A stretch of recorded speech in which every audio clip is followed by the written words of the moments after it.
Reel বানিয়ে Facebook ইনস্টাগ্রামে post করে ভাইরাল হওয়ার নেশায় বুঁদ হয়ে উঠেছে সমাজের একটা বড় অংশ। আর এভাবেই সোশ্যাল মিডিয়ায় পোস্ট করার জন্য রিল বানাতে গিয়ে ট্রেনের ধাক্কায় তাজা 3টি প্রাণ চলে গেল।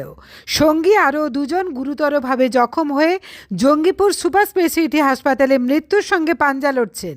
এরা নাকি সকলেই ছাত্র। ঘটনাটি ঘটেছে বুধবার মুর্শিদাবাদের সুতি থানার ফিডার ক্যানেলের উপর আহিরন ব্রিজে।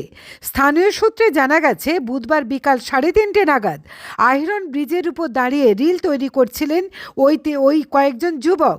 সেই সময় জঙ্গিপুর থেকে আসা ফারাক্কাগামী একটি ট্রেন হঠাৎই সামনে চলে আসে। ট্রেনটি দ্রুত গতিতে ব্রিজের উপর চলে আসায় রেল লাইনের উপর দাঁড়িয়ে থাকা ওই যুবকরা ব্রিজ থেকে সরে যাওয়ার সময়টুকুও নাকি পাননি। জানা গেছে, রেল কর্তৃপক্ষ সম্প্রতি ব্রিজটি সংস্কার করে রং করার পর নিয়মিত কিছু যুবক যুবতী ওই ব্রিজের উপর রিল তৈরির জন্য আসছেন। বুধবার বিকালে তেমনইভাবে 5 জন যুবক রেল ব্রিজের উপর দাঁড়িয়ে রিল তৈরি করছিলেন। ট্রেনের ধাক্কায় ঘটনাস্থলেই মৃত্যু হয়েছে আমাউন শেখ, রফিক শেখ, শামাউল শেখ নামে 3 যুবকের। তাদের সকলেরই বাড়ি সুতির ইংলিশ সাহাপাড়াতে। বয়স 18 থেকে 19 বছরের মধ্যে।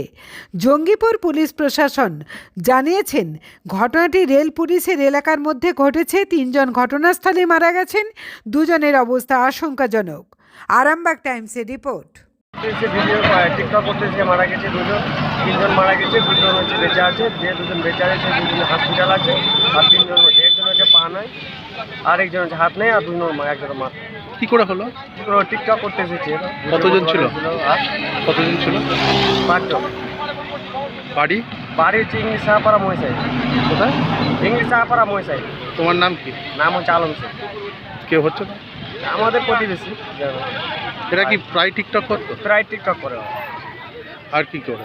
আর টিকটক করে, আর হচ্ছে ছোটো বাচ্চা তো, বেশি বয়স নাই, কেউ পড়াশোনা করে, এই ব্যাপার জানা গেছে নামটা?